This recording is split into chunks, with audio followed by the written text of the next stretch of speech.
Thank you, Madam Speaker, and I thank the gentleman from Indiana, Mr. Pence, who's bringing forward this tremendous amendment this evening for us to consider.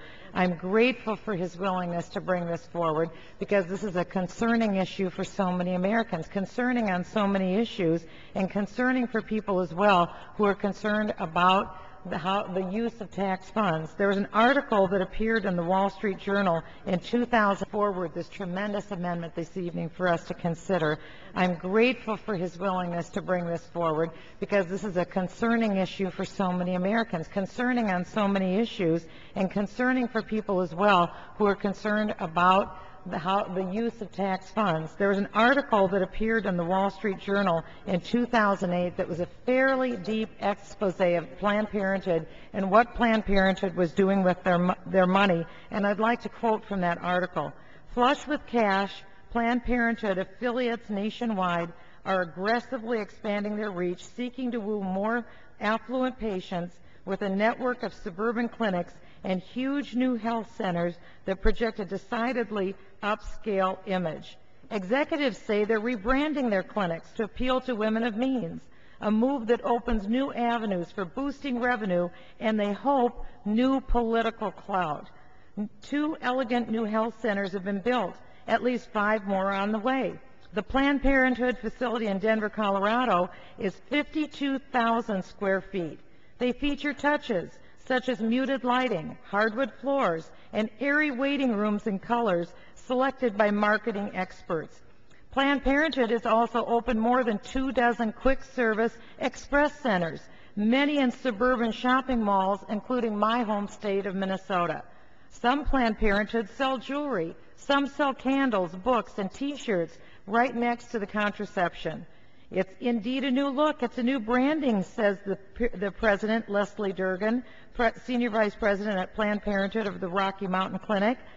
Planned Parenthood is the nation's largest abortion provider. They reported a record $1 billion in annual revenues. 1/3 of that comes from the federal and state grants that we are discussing this evening. And the nonprofit entered their year with a surplus of $115 million, or 1/3 of the grants that they received from government, and with net assets of nearly $1 billion. In 2008, Planned Parenthood had 882 clinics nationwide. One of their competitors, and they do have independent for-profit competitors, said, Planned Parenthood is not unlike other big national chains. They put local independent businesses in a tough situation. Even as the total number of abortions in the United States has dropped, the number performed by Planned Parenthood has grown to nearly 290,000 a year. In 2005, Planned Parenthood accounted for 1 in every 5 abortions, and they are pushing to increase their market share. The president of Planned Parenthood of Rocky Mountain also said she's encouraged more Planned Parenthood clinics to offer abortions. Sarah Stutz, who heads the Planned Parenthood operation in my state of Minnesota, said she recently opened 3 express centers in wealthy Minnesota suburbs and shopping centers and malls and places where women are already doing their grocery shopping, picking up Starbucks, living their daily lives, and stopping off for an abortion. I like to think of it as the lens crafter of family planning. Steve Trombley, the top executive of Illinois, said as he toured an express center a few doors down from a hair salon and a Japanese restaurant in the well-to-do suburb of Schaumburg, Illinois. The strategy draws new patients and money. In Illinois, for instance, Planned Parenthood officials say they take a loss of nearly $1 a packet on birth control pills that go to poor women under Title X. However, they make nearly $22 on each month of pills sold to an adult who can afford to pay full price out of pocket. And the majority of women who stop by the new Planned Parenthood in Schaumburg are in that group of affluent women. In 2008, Planned Parenthood's political action arm planned to raise $10 million to influence the fall campaigns. But under federal tax law, the health care wing of Planned Parenthood can't support political candidates, but they can mobilize voters, and they can advocate on issues like abortion rights and sex education in schools, all paid with federal grants.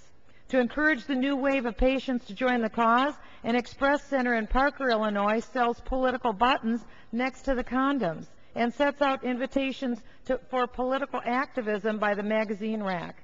The center opening in Denver in 2008 uses 20% of their space for health care. 40% of their space they use for meetings, including political work.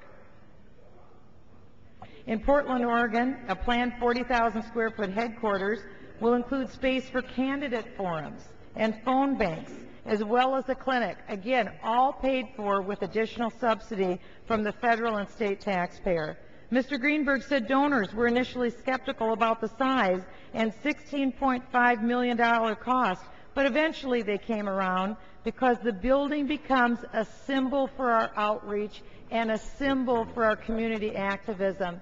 Madam Speaker, it's clear after extensive study and review by this Wall Street Journal article, what we're seeing today, Madam Speaker, is that Planned Parenthood is focused on political activity and they're focused on becoming big business. When you have the executive director of the Planned Parenthood in Illinois saying they want to become the lens crafter of big abortion, I think we should listen to them. If they want to become the lens crafter, then let them become the lens crafter. As my colleague Mr. Pence said, abortion is legal today in the United States, but the taxpayers shouldn't have to support it.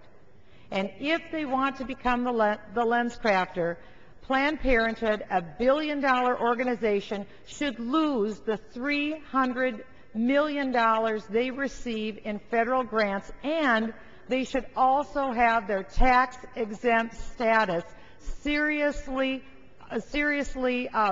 studied by the Internal Revenue Service. If they are competing with for-profit businesses and putting them out of business, then Planned Parenthood has no business holding a nonprofit status that benefits that organization. On any number of levels, Madam Speaker, this year, more than any other year, we need to completely defund Planned Parenthood and begin a process to end the tax-exempt status of this now profit-seeking, political-seeking organization.